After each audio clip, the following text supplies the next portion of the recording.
Fourth semester দিয়ে fifth সেমিস্টারে উঠবে তাদের জন্য কোন কোন সাবজেক্ট থাকবে পরীক্ষায় একবার দেখে নেবে আমাদের এই ভিডিওতে। আমরা খুব সংক্ষেপে তোমাদেরকে দেখিয়ে দেবো তোমাদের ফোর্থ সেমিস্টারে কী কী বিষয় ছিল এবং ফিফথ সেমিস্টারে তোমাদের কোন কোন বিষয়গুলি পড়তে হবে। প্রথমে আমি অনার্সের বলবো, তারপরে পাস কোর্সের বলবো। প্রথমে অনার্সের বিএ, বিএসসি, বিকম প্রত্যেকেই দেখে নেবে তোমাদের জন্য। তোমাদের ফোর্থ সেমিস্টারে সিসি 8, 9, 10, জিই 4 এবং এসিসি এই 5টি সাবজেক্ট কিন্তু পরীক্ষা হতো এবং তোমরা জানো তোমাদের মূল পেপারগুলোতে কিন্তু 75 করে থাকতো, জি পেপারেও কিন্তু 75 এবং যেটা ছিল এসইসি পেপার সেটাও কিন্তু থাকতো 50 নম্বরে। মূল পেপারে যেগুলো ছিল 75 করে সেখানে এক্সটার্নাল মানে লিখিত পরীক্ষা হতো 60 নম্বরে এবং ইন্টারনাল হতো 15 নম্বরে এবং 50 নম্বরটাই হতো 40 নম্বরের এক্সটার্নাল লিখিত পরীক্ষা এবং 10 নম্বরের ইন্টারনাল। তো ফিফথ সেমিস্টারে কী হবে তোমরা এবার দেখে নাও। ফিফথ সেমিস্টারে অনার্সদের ক্ষেত্রে হবে মূল পেপার দুটি, সিসি 11 এবং 12 এবং তোমাদের অনার্সের পেপারেরই ডিএসি 1 এবং 2 হবে। অনার্সের মূল পেপার দুটিতে নাম্বার থাকবে 75 করেও এবং ডিএসসির ক্ষেত্রেও সেম। প্রত্যেকটি লিখিত পরীক্ষা তোমাদের হবে এবারটা 60 নম্বরের এবং ইন্টারনাল থাকবে 15 নম্বর করে। এবার দেখে নেবে পাস কোর্স। পাস কোর্সের স্টুডেন্ট বেশি আছো তোমাদের জন্য এবার বলে দেবো তোমাদের কিন্তু সিসি বা পিসিসি মেন পেপার ছিল দুটি, যা ছিল সেই দুটি কিন্তু তোমাদের পড়তে হবে ফিফথ সেমিস্টারে ডিএসসি হিসেবে। সেই দুটি পেপারে কিন্তু এবার থাকবে ডিএসসি পেপারের নামে।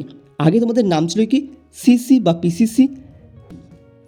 তো তোমাদের ডিএসসি পেপার পড়তে হবে দুটি, সেক্ষেত্রে তোমাদের নাম্বার থাকছে 75 করে মূল নম্বর এবং তার মধ্যে 60 নম্বরের লিখিত, 15 নম্বরের ইন্টারনাল। এবং তোমাদের কিন্তু পড়তে হয়েছিল এলসিসি পেপার ফোর্থ সেমিস্টারে, সেটি কিন্তু এবার আর পড়তে হচ্ছে না, তার বদলে পড়তে হচ্ছে তোমাদের জিই পেপার। জিই পেপার 1 পড়তে হবে তোমাদের মেন সাবজেক্ট বাদে অন্য একটি, যা ফার্স্ট সেমিস্টারে এটি নির্বাচন করেছিলে। তোমরা কিন্তু জিই পেপার ফার্স্ট সেমিস্টারে নির্বাচন করেছিলে, মনে করলে এবার চেঞ্জ করতে পারবে এবং ফিফথ সেমিস্টার এক্সামের আগে কিন্তু তুমি এটা নির্বাচন করতে পারবে। এক্ষেত্রেও কিন্তু 75 নম্বরের পরীক্ষা হবে, 60 নম্বরের লিখিত, 15 নম্বরের ইন্টারনাল। এবং এই সিসি পেপার তোমরা আগেরবার পড়েছিলে ফোর্থ সেমিস্টারে 2 নম্বর পেপারটা এবার পড়বে এসিসি পেপারের 3 নম্বর পেপার। এক্ষেত্রে নম্বর কিন্তু থাকছে আমাদের 50 নম্বরের, 40 নম্বর লিখিত, 10 নম্বর ইন্টারনাল। পাস কোর্সটা বুঝতে পারলে তোমাদের পরীক্ষা কিন্তু 4টি পরীক্ষা। মেন পেপার দুটির নাম হচ্ছে কি ডিএসসি পেপার, যা ছিল তাই হবে। যারা আগে নাম ছিল পিসিসি সেটা এবার নাম চেঞ্জ হয়ে কী হচ্ছে ডিএসসি পেপার এবং এলসিসি বাদ দিয়ে যাচ্ছে জিই পেপার।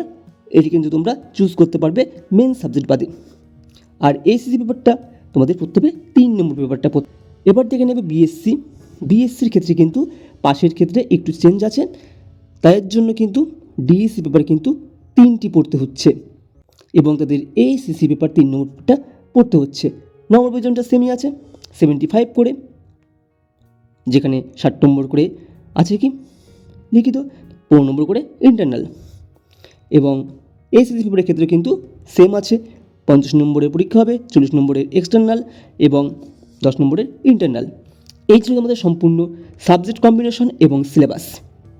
তোমরা কিন্তু পাস কোর্সের সমস্ত বিষয়ের নোটস আমাদের থেকে পেয়ে যাবে আর্টসের স্ক্রিনে দেওয়া হোয়াটসঅ্যাপ নম্বরে কিন্তু কন্ট্যাক্ট করে আমাদের থেকে তোমরা নোটগুলি সংগ্রহ করতে পারবে। দেখা হচ্ছে পরবর্তী ভিডিওতে পরবর্তী কোনো তথ্য নিয়ে, পরবর্তী কোনো আলোচনায়।